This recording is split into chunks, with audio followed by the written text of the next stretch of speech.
Lazare demande. Tous fuiront? Tous, sauf Jean. Maître, tu ne me demanderas pas d'accueillir Judas.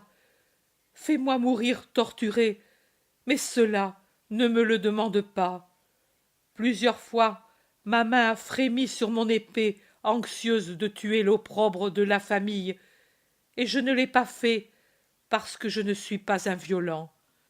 Je fus seulement tenté de le faire, mais je te jure que si je revois Judas, je l'égorge comme un bouc émissaire.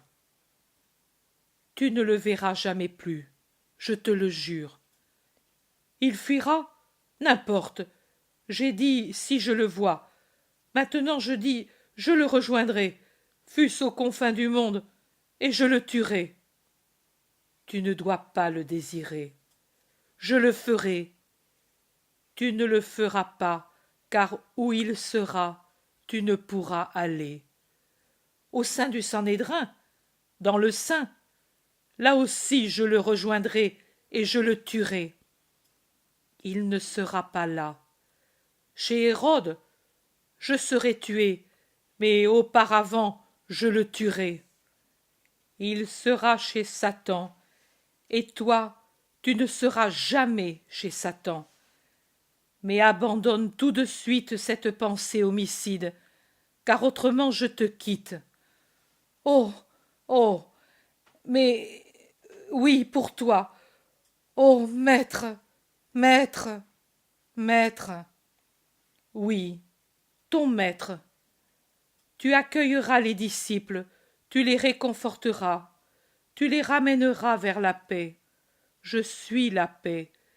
Et même ensuite, tu les aideras. Béthanie sera toujours Béthanie tant que la haine ne fouillera pas en ce foyer d'amour croyant disperser les flammes, et au contraire, elle les répandra sur le monde pour l'allumer tout entier.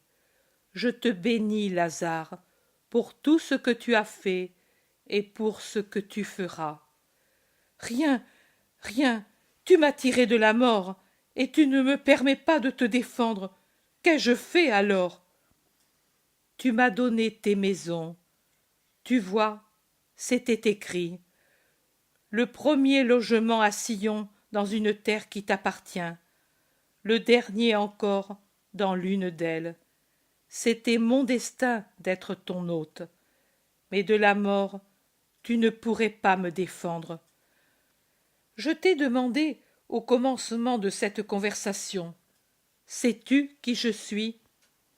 Maintenant je réponds, je suis le Rédempteur.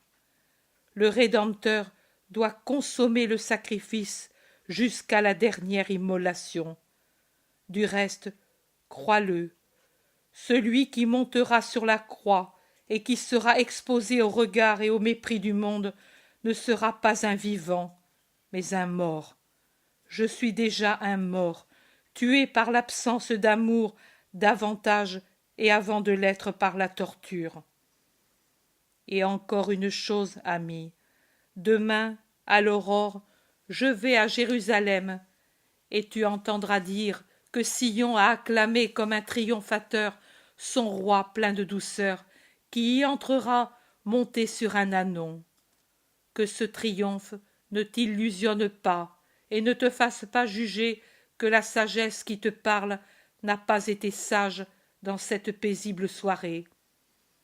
Plus rapide que l'astre qui raie le ciel et disparaît à travers des espaces inconnus, disparaîtra la faveur du peuple, et dans 5 soirs, à cette même heure, je commencerai la torture avec un baiser trompeur qui ouvrira les bouches, occupées demain à clamer des hosannas, en un chœur d'atroces blasphèmes et de cris féroces de condamnation. Oui, tu vas la voir finalement, ô cité de Sion, ô peuple d'Israël, l'agneau pascal. Tu vas la voir dans ce prochain rite. Le voici. C'est la victime préparée depuis des siècles. L'amour l'a engendrée en préparant comme couche nuptiale un sein où il n'y avait pas de tache. Et l'amour la consume.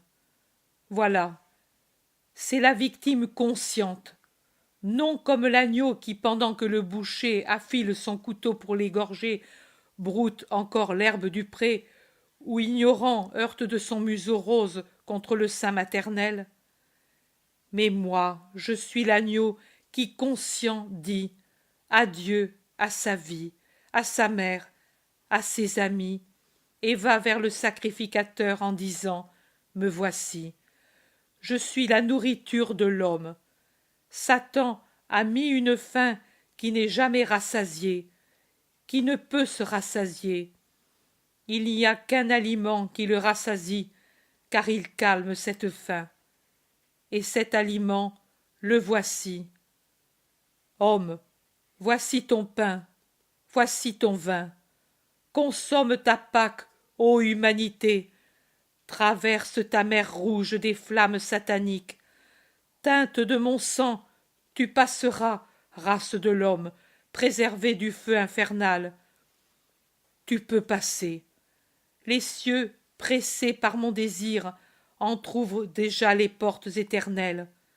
Regardez, ô esprit des morts, regardez, ô homme vivant, regardez, ô âme qui prendrait un corps dans l'avenir, regardez, anges du paradis, regardez, démons de l'enfer, regarde, ô Père, regarde, ô Paraclet. La victime sourit, elle ne pleure plus. Tout est dit. Adieu, ami. Toi aussi, je ne te verrai plus avant de mourir. Donnons-nous le baiser d'adieu. Et ne doute pas. Ils te diront, c'était un fou, c'était un démon, un menteur. Il est mort, alors qu'il disait qu'il était la vie. À eux, et spécialement à toi-même, réponds, il était, et il est la vérité et la vie. Il est le vainqueur de la mort, je le sais. Il ne peut être mort pour toujours, je l'attends.